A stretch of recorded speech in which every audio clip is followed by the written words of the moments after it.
Welcome back to the Story of Liberty. This is John Bowman. Well, the fight for religious liberty continues in America.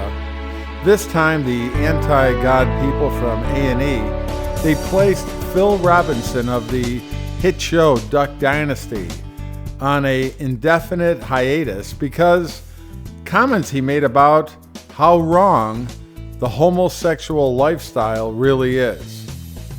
The Robertson family has since issued a formal response to the network's decision.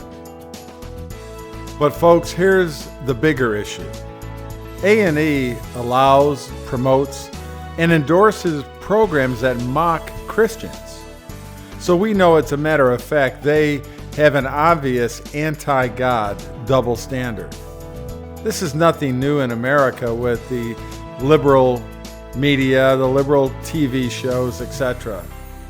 But in another sense, something is bigger here than the Duck Dynasty and A&E controversy. This event is turning out possibly as the catalyst that is uniting the clans. I mean to say, just like the Stamp Act did during the founding of our nation, that was a tax on every legal document stamp of the British government had on it to be official, united the patriots who founded this nation to resist tyranny at the government level. Of course, this is referring to government, and this matter with A&E is in the private sector. Of course, we all know that.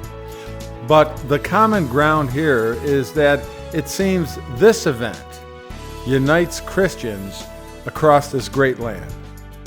Christians, as we call ourselves, as our founding fathers did. It seems in our day we have almost given up on ever finding an event which would be a catalyst or catapult us into a union again. But this event was handed to us when A&E decided to punish Phil Robertson and his family for standing up for their Christian faith.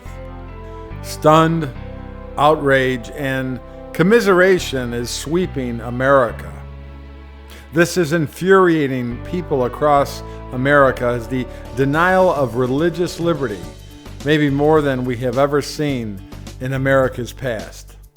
This most galling event by A&E taking sides is ugly, and Americans have had it. As usual, American opinion on this is mounting, and the ministers of spiritual depth and maturity in America need to weigh in at this time. Weigh in, preach on religious liberty, support Phil and his family. The pulpits of America need to be flame with righteousness once again.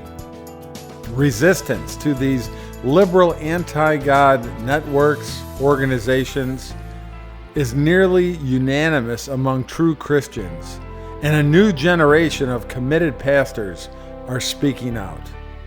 Look, for sure, as sure as the light of the morning, for liberty, Christ has set us free. Stand fast, therefore, and do not submit again to a yoke of slavery. That would be exactly what Christians in America would be guilty of if, having been given our liberty, our freedom by God, we voluntarily gave up our authority to govern ourselves. It would be like the Israelites after all God had done for them to bring them out of Egypt, turning around and inviting Pharaoh to bring his troops to Canaan and force them back under servitude. Pastors of America, preach liberty. Christ came to set the captives free. Remember, liberty is God's idea. Americans, let us as a body of believers that now have a national identity, as a people chosen by God for a specific purpose, to be not just a city on a hill, but a citadel of light in a darkened nation and world. It's our prayer that ministers do not just discuss and debate theology, but by making life-changing decisions and acting upon them. Religious liberty is a quality of spirit. They are God's alone to give, and it cannot be won by force. But once given, they are ours to preserve and protect. God bless you. God bless you, Robertson family. We pray for your success in the future.